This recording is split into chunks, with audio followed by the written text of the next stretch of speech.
You have to get back on top of that, don't you? Yeah. Well, we went to gym and all this. Did you? Yeah. Very good. Twice, yeah. You have to get that Robert Kennedy back into the gym. Yeah, that's it. Well, I'll give him a text. Cake loving fool. Hi, Bertie. Hi, Scotty. What story? Talking about our friend Robert Kennedy loving cake. Yeah. Quick bites. We're back. Yeah. It feels like about 10 years since I seen you, man. Yeah, a lot has happened, but I hope you've listened to the last 2 episodes. Oh, yeah. Part 1 and 2 of Dan. His voice, fucking Donegal Dan. He is got a good Yeah. voice. That fella. Well, he actually didn't say it on either episode that he did voiceovers for TNG. So Did you not say that in the episode? No, it was afterwards. no, remember he said, "Oh, that would have been interesting. I should have said that." Yeah. And we're like, "Yeah, that was interesting. That's You should have said that." way more interesting than anything you said in the last 2 hours. No, not really. So he has to come back, which Yeah. gives us a good excuse to listen to his sexy voice again. Yeah, I sent him a TikTok today about it's a skit with you know who's your man that was Owen McLovin? What's his real name? Oh, yeah. And there was a guy drowning, but he was speaking Irish, and he says, "No, I can't understand you. You have to ask for help in Irish." And he was saying in Irish, and your man is there. Was he drowning. saying that in English, though? No, he's saying it in Irish. And your man, help, I can't swim, or whatever. That would have been funny if he said it back to him in English. That he has to say it in Irish. We love him, and we'll get him back to talk about voiceovers and stuff. Yeah, I did sound for him, Owen McLove, and for Ardal O'Hanlon here in Navan for a gig. Yeah. Back in the day. Comedy show, yeah. It's not really hard to do sound for a comedy show. It's only one mic. You just press on and let them at it. Did he have one of the invisible mics or like a mic? No, it was a mic. Oh. Mickety mic. Can I say this out loud? Yes, I can. He wasn't great, I have to say. Ardal. I find some people are better in things. Yeah. Like, I don't really like Jimmy Carr as stand-up. But him in like the shows that he's in, he's quite funny. Yeah, I love that. Is it? He does Countdown, obviously, but that... what's the other one he does? Oh no, Countdown's the kind of main one, isn't it? Yeah, and then he does what was it? I Just Told You That or something. Oh, I haven't seen that. Or something. That's a new one. Have you ever seen? This is a good one to look up as well. The kind of the outtakes or the extra bits from that Would I Lie to You? Did you ever hear of Would I Lie to You? No. Oh man, look that up. It's absolutely fantastic. It's a TV show, then. Yeah. It's the premise is that it's like a panel show. Yeah. And they have to try and convince the other team that, they tell them a story basically. Oh, I think I've seen that. Yeah. And they have to decide whether it's a lie or whether it's true. It's very, very good. Very funny. Your man, Rich. Lee Mack is on as well, isn't he? Yeah, he is. Yeah. Lee Mack, yeah. Anyway, Bertie, how was your weekend, man? Yeah, it was good. Okay, cool. Let's move on from that because that's the topic of the next week's podcast. Yes. How was my weekend? What did they do? Football again. We were in Kells for the annual Kells tournament. Oh, Kells Blackwater, yeah. Yeah. And it was brilliant. In fairness, they have, as I said, I put a post. Do you know what I figured out today? They had seagulls. I know. We were on location. LinkedIn is like Tinder for really busy professional people. Okay. They're just trying to hook up with other professionals. Hook up with professionals in your area. Try and get a better job. I never got any real jobs off it, but I have got coaching jobs off it. Yeah, that's I'm kind of networking a little bit, doing coaching stuff actually on LinkedIn quite a lot, and it's very useful. I put up a post there the other day. This is where I was going with it, about the Kells tournament, and it was 9 hours and so many teams and just fantastic for women's football. And then the head of women's football for the FAI liked my post. And I was like, oh. Here we go. That's it. There's a little thumbs up there. I have to send an old message and see what happens. More tracksuits. Yeah, exactly. Free tracksuit. Come on. I want a free tracksuit. What do you think of the Icelandic manager, man? I mean, he seems genuine enough. He did a good job with Jamaica. Did a good job, obviously, with Iceland as well. Beat the English. Bit random, isn't it? Mad random, yeah. I think what has happened is they made contact with him initially before the Copa America. I'd say contact was made, and he was like, they were saying that someone was involved in something and had to wait, and they thought it might be, was it the Georgian manager, was it? Yeah, the old Bayern Munich boss. Can't remember. Yeah, and they were waiting. Winnie Sanyol, yeah. But obviously it was him. It was him, yeah. So I'd say now look at it, if it was him all along, well then they've done the right job or whatever. But you don't know what the FAI do. No, you don't. Although your man's gone now, isn't he? Hill, he stepped down. Yeah. He's Poor gone. John O'Shea probably got chaffed a little bit. He did, But then he obviously came in, if it is true that they had him agreed with in January or February. Yeah. But maybe they told John O'Shea, because, it's all the media too. Like, I would John O'Shea is not going to come out and say, oh, well, no, they have their manager, when the FAI haven't even said that. Yeah, it's true. I would say, well, they offered, I don't know if he's taken the position up, but they offered him the assistant coach role. Oh, yeah? Yeah, well, your man did, but I don't know if he's taken him up on it now or not. Oh, yeah, I think he was going to see him, because he arrived, we were doing the FAI camp in Kells that week, and he actually turned up to a camp in, was it Wicklow or somewhere?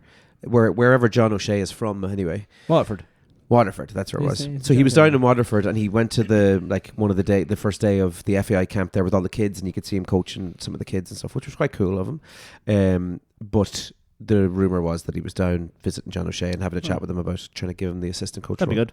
Yeah, good to have someone in there who knows the players and stuff. That's always a benefit. As to what his tactical knowledge and stuff is, I'm not sure, but he's played to a high level, so why not? That's it. Why not, says you. So that was pretty much my whole weekend. Had a little gig down in Tullamore. Oh, a little gig. Yeah. And a Mooj gig. Went fine. And then, as I said to you earlier on, the Deb season is upon us. Yep. We're back up in Monaghan. Then up your ma, up your da. Up our ma. Up our ma. One our ma. One our ma. Were you watching the final yet? Yeah, I watched it. That's pretty much what it is, isn't it? Was it Galway through the way, or Armagh took it by the balls? Which one was it? I'd say Galway probably, like, Armagh scored a goal, and then Armagh didn't score for like 12, 13 minutes. Yeah. Shane Walsh dropped 2 frees in the goalkeeper's hands. I think he might have had another wide. Then they had a couple other wides. And then Armagh scored the one where it was a big long ball up to forward, and he was on his own, and he turned and he scored. I think that was that point. Mm-hmm. But like, Galway had the chance to close the gap, like. Yeah, they did. Yeah. And they didn't take it. So it was a bit of both. Like, Shane Walsh and Comer wasn't 100%. They're carrying injuries all year. And then when Finnerty got injured, Finnerty's like their main forward who's taking the frees this year, I think, anyway. And then he got injured in the first half, so. And that was that. Yeah, I think that was a major thing. Well, fair play to Armagh. Well done. Up Armagh. Up Armagh, up Arda. Bertie, what is the topic of our quick bites today? Where are we getting into? I thought you were doing your news. No, news is for the bigger podcast. You're getting things all mixed up. Oh, all mixed up. You should never go on holidays. Oh, it's the weekend, yeah, sorry. Yeah, we just talked about our weekend. Yeah, so I seen a funny video on the TikTok. Right, go on. So it kind of led to what else people might have had accents with. Funny, interesting accidents, really, is what you were going to talk about. Not serious ones. So there was the TikTok I sent you, and they were 3 girls, and they were bopping away to like a rock song, and she was like doing the whole head bob thing, and she managed to hit the table and break her tooth. Yeah. And her tooth was stuck in the table. Oh, was it actually stuck in the table? Yeah, not see that part. Yeah, no. The point of the tooth, yeah. I turned it off because I was just disgusted by the fact that I actually did that as well. The exact same thing. Would you like to tell that story? Was it off a mic? No, it wasn't off a mic. No, I was in a bedroom. Me and my friend, a guy called Gary, we had a bottle of champagne. Yeah, work away. No, sorry, it wasn't a full bottle of champagne. It was those mini bottles of champagne because we were fancy. And what happened was we were listening to just metal music and headbanging away, and I got a little bit too drunk and a little bit too exuberant, and my face hit off a set of drawers, and when I looked up, there was a big bit of my tooth missing, and I got called your man. What was that movie? Dumb and Dumber? Lloyd from Dumb and Dumber. I got called Lloyd for the longest time because of the little gap in my tooth missing. Did you ever get fixed? Yeah, I did. Yeah, it's they're grand now. You didn't go to Turkey to get if you're going to Turkey, you'd probably. I get the whole lot of them done. They're just one little chip. Imagine that flight. No, I didn't get them all done. Just a little chip filled in. But that was the exact same thing. Funnily enough. There's been plenty more accidents. You go through some years. Yeah, so I have opened BuzzFeed just to give them recognition or whatever. Yeah, that is. Okay, so these are a couple stories. Now I haven't pre-read these. Okay. So they could be good or they could be bad, but we wanted some reactions. Okay, cool. Okay. So number one story is called The Slashing Straw. Okay. Okay. Oh God, this sounds bad already. Yeah. So it's only a little paragraph here. Okay. I was sitting at a fast food restaurant with my family and we had all finished eating. All that was left on the table were a couple drink cups, mine included. I'm not 100% sure what was said, but my sister made me laugh so hard I threw my head forward and managed to slash my forehead open on the plastic straw. What? Like to the point where I drew blood and you could see little scrapes of skin in the straw. Oh, feck. It wasn't deep enough to require stitches, but it was definitely bad enough that makeup couldn't cover it up. You know? That's funny. Yeah. Gross. Also gross. Okay, story number 2, The Tickle Tripper. Mm-hmm. My friend's sister tried to tickle me, so I stepped backwards, tripping and falling into an open dishwasher. There was a butcher's knife in the silverware tray. Sitting upwards. Up. Oh, no! It went about 6 inches into my butt and had to be surgically removed. Oh, ouchie. Jesus. Oh. Now, they do say that you're meant to stack them with the utensils facing up. Yeah, I've heard that as well. But big knives I'd put on the top tray, lying down, like the big absolutely, knives. I was at a party once and there was a guy there who was just crazy. Do you know those parties you go to when there's a guy there who's just a lunatic? Yeah. And he was just being an arsehole to people around him and blah, blah, blah, blah, blah. And I think he went and he grabbed a knife or something. Yeah, stupid. And I managed to calm him down. I was like, man, don't do that. Don't grab knives. My friend fell over and like fell towards the dishwasher and the knife was facing up and he cut his wrist and he died. And your man was like, oh man, I'm so sorry. And he calmed down and I just got talking to him. So I convinced him that my friend had killed himself by falling onto a... dishwasher. It worked. It was a stupid story, but it worked. And he was fine. Yeah. He lived to tell the tale. Yeah. Okay. And so did the other guy that he was going to stab. Story number 3. The Slippery Slicer. Oh, Jesus. I once tried to cut a watermelon with a steak knife. The knife slipped and I cut off the tip of my finger. Oh, Jesus. It was also on April Fool's Day, so when my mum called my dad to let him know we were on the way to the emergency room, he didn't believe her. Oh, Jesus. I was at a house party also back. I was driving the red van at the time, so I think it was... that would have been 2003, 2004 at a house party, and people got up on the roof for some reason. Right, of course, as they do. As they do. So I went out and I had people, they're like, what's all the commotions? People up on the roof. So I came out and looked straight up, and then there was a light in the back at the house, you know, one of them floodlights. I couldn't really see. I was like, what's going on? Next minute I say, what is that coming up? Bang! Oh, can of beer in the head. Oh no! Someone had thrown a can of beer off the roof and hit me square in the head. Oh Jesus! And cut me on top of the forehead there. Oh, did cut it? Was it a bad cut? No, it's just blood trickling down the side. It wasn't anything major. Jeez. But it was like a full can, like it busted open. And your head was all swollen and stuff. And Yeah. That's nasty, isn't it? When I was a young boy, I was in Pinebrook and Trim, great estate. Shout out to the Pinebrook Mafia. And there was a line of... every time I go to tell a story, there was a line of trees. There were fir trees just down the end of Avondale.